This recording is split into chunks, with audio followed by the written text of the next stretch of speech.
ಹುಬ್ಬಳ್ಳಿಯ ಈಶ್ವರ ದೇಗುಲದಲ್ಲಿ cylinder blast ಆಗಿ 9 ಮಂದಿ ಅಯ್ಯಪ್ಪ ಭಕ್ತಾದಿಗಳು ಗಂಭೀರವಾಗಿ ಗಾಯಗೊಂಡಿದ್ದಾರೆ. ಕಿಮ್ಸ್ನಲ್ಲಿ ಇವರೆಲ್ಲರಿಗೂ ಚಿಕಿತ್ಸೆ ಮುಂದುವರೆದಿದೆ. ದೇವರ ಮುಂದೆ ಹಚ್ಚಿಟ್ಟಿದ್ದ ದೀಪದಿಂದ ಅವಘಡ ಸಂಭವಿಸಿದೆ. ಆದರೆ ಕಿಮ್ಸ್ನಲ್ಲಿ ಸಕಾಲಕ್ಕೆ ಚಿಕಿತ್ಸೆ ನೀಡಲಿಲ್ಲ ಅಂತ ಮಾಲಾಧಾರಿ ಸ್ನೇಹಿತರು ಆರೋಪಿಸುತ್ತಿದ್ದಾರೆ.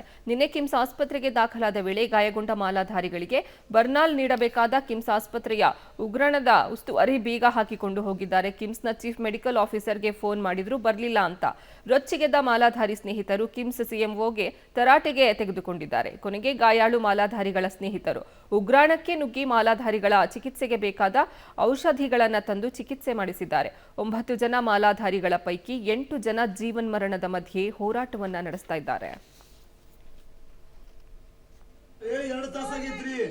ನಾವು ಹುಡುಕಾಕತ್ತೀವ್ರಿ, ನಾವು ದೊಡ್ಡ ಬಕೆಟ್ ತರ್ಸಾಕತ್ತೀವಿ ಅಂತ ಹೇಳ್ಯಾರ ಅವ್ರು ನಮಗ. ಫೋನ್ ಹಚ್ಚಿ ಈಗೂ ಮಾತಾಡಿವಿ. ಕಾಲ್ ಮಾಡಿ ನೀವು ಪದೇ ಪದೇ ಡೈರೆಕ್ಟರ್ ಜೊತೆ ಮಾತಾಡ್ರಿ, ತರಾಕ್ ಹೋದವ್ರ ಜೊತೆ ಮಾತಾಡಕ್ ಹೋಗ್ಬೇಡ್ರಿ.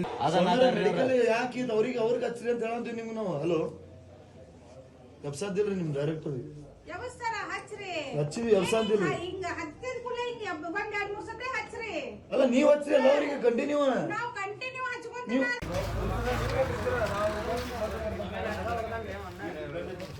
ಇದನ್ನ ಸ್ವಲ್ಪ ಹೊಡಿಲಿ ನಾನು ಹೇಳ್ತೀನಿ ಕಲ್ತ್ಕೊಂಡು ಪಟ್ಟ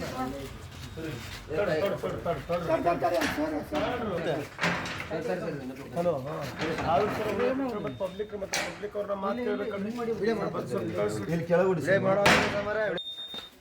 ಪಟ್ ಪಟ್ ಸಮರ